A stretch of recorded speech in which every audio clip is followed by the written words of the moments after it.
Welcome to 99 TV. నేను లక్ష్మి. సంక్షేమ పథకాలు పేదలు బలహీన వర్గాల జీవితాలలో మార్పు తీసుకురావాలి అనే ఉద్దేశంతో ప్రభుత్వాలు అమలు చేస్తుంటాయి. ఆహారం, ఆరోగ్యం, విద్య, నివాసం, ఉపాధి వంటి మౌలిక అవసరాలు తీరాలి అన్నదే వీటి ప్రధాన లక్ష్యం. అయితే వాస్తవ పరిస్థితిని పరిశీలిస్తే ఈ పథకాలు అర్హులకే కాకుండా అనర్హులకి కూడా అందుతున్నాయన్న విమర్శలు తరచూ వినిపిస్తున్నాయి. సంక్షేమ పథకాల లబ్ధిదారుల ఎంపికలో లోపాలు ప్రధాన సమస్యగా మారుతున్నాయి. ఆదాయ ధృవీకరణలో స్పష్టత లేకపోవడం, పాత డేటాపై ఆధారపడడం, క్షేత్రస్థాయి పరిశీలన సరిగా జరగకపోవడం వల్ల నిజంగా అర్హత లేని వారు కూడా లబ్ధి పొందుతున్నారు. కొందరు తమ ఆదాయాన్ని తక్కువగా చూపించటం, ఆస్తులను దాచటం వంటి మార్గాల ద్వారా పథకాలలో చేరుతున్నారు. మరొక వైపు నిజంగా అవసరం ఉన్న కొందరు అర్హులకి మాత్రం సంక్షేమం సరిగ్గా అందడం లేదు. రాజకీయ జోక్యం కూడా ఈ సమస్యకి ఒక ప్రధాన కారణంగా మారుతోంది. ఓటు బ్యాంకు రాజకీయాల నేపథ్యంలో కొన్నిసార్లు అర్హత ప్రమాణాలను కఠినంగా అమలు చేయకుండా విస్తృతంగా లబ్ధిదారులను చేర్చడం జరుగుతోంది. దీంతో పథకాల అసలు ఉద్దేశం నీరుగారిపోతుంది. సంక్షేమం అవసరం లేని వర్గాలకి కూడా ప్రభుత్వ ధనం ఖర్చవుతూ ఆర్థిక భారంగా మారుతోంది. అనర్హులకు పథకాలు అందడం వల్ల ప్రభుత్వ ఖజానాపై తీవ్ర ప్రభావం పడుతోంది.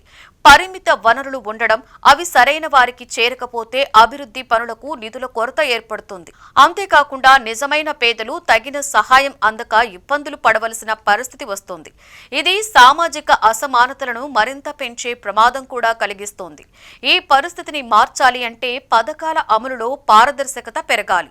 ఆధార్, బ్యాంకు ఖాతాలు, డిజిటల్ డేటా వంటి ఆధునిక సాంకేతికతను సమర్థంగా వినియోగించి లబ్ధిదారుల వివరాలను తరచూ అప్డేట్ చేస్తూ ఉండాలి. క్షేత్రస్థాయిలో కఠినమైన తనిఖీలు జరగాలి. ఫిర్యాదుల పరిష్కార వ్యవస్థను బలోపేతం చేసి తప్పులు చేసిన వారిపై చర్యలు తీసుకోవాలి. మొత్తానికి సంక్షేమ పథకాలు సమాజానికి అవసరమే అయినా అవి అర్హులకే అందేలా చూడడం ప్రభుత్వాల ప్రధాన బాధ్యత. అనర్హులకి కూడా లబ్ధి చేకూరుతున్న పరిస్థితి కొనసాగితే సంక్షేమ పథకాలపై ప్రజల్లో నమ్మకం తగ్గిపోతుంది. అందుకే సరైన ఎంపిక, కట్టుదిట్టమైన అమలు, పారదర్శకతతోనే సంక్షేమం అసలైన అర్హులకు అందుతుంది. ఇప్పుడు కూటమి సర్కార్ అనర్హులను ఏరివేసే పనిలో పడింది. కేవలం అర్హత ఉన్న వారికి మాత్రమే సంక్షేమాన్ని అందించబోతోంది. ఆంధ్రప్రదేశ్ ప్రభుత్వం కీలక నిర్ణయం తీసుకుంది. ఈ నెలాఖరు నుంచి సమగ్ర కుటుంబ సర్వే నిర్వహించేందుకు సిద్ధమవుతోంది. సంక్షేమ పథకాలను సక్రమంగా అమలు చేయాలి అంటే ముందుగా సమగ్ర కుటుంబ సర్వే అవసరమని ప్రభుత్వం భావిస్తోంది. అర్హులైన వారికి మాత్రమే సంక్షేమ పథకాలు అందేలా చేయాలి అనే లక్ష్యంతో ఈ నిర్ణయం తీసుకుంది. ఈ సర్వే ద్వారా నిజమైన లబ్ధిదారులను గుర్తించవచ్చని ప్రభుత్వం అంచనా వేస్తోంది. కొంతకాలంగా రాష్ట్రంలో అనర్హులకి కూడా సంక్షేమ పథకాలు అందుతున్నాయి అన్న ఆరోపణలు వినిపిస్తున్నాయి. మరొక వైపు అర్హులైన చాలా మందికి పథకాలు అందడం లేదన్న విమర్శలు కూడా ఉన్నాయి. ఈ రెండు విమర్శల నుండి బయటపడేందుకు సమగ్ర కుటుంబ సర్వే ఉపయోగపడుతుందని కూటమి ప్రభుత్వం భావిస్తోంది. పథకాల అమలులో పారదర్శకత తీసుకురావడమే ఈ సర్వే ప్రధాన ఉద్దేశం. సమగ్ర కుటుంబ సర్వేను ప్రత్యేక మొబైల్ యాప్ ద్వారా నిర్వహించనున్నారు. ఈ యాప్లో కుటుంబ సభ్యుల వివరాలు, వారి ఆదాయం, ఉద్యోగ స్థితి వంటి సమాచారాన్ని నమోదు చేస్తారు. దీంతో ప్రతి కుటుంబానికి సంబంధించిన పూర్తి సమాచారం ప్రభుత్వానికి అందుబాటులోకి రానుంది. ఈ విధానంతో అసలైన లబ్ధిదారులకు మాత్రమే సంక్షేమ పథకాలు అందించే అవకాశం ఉంటుంది.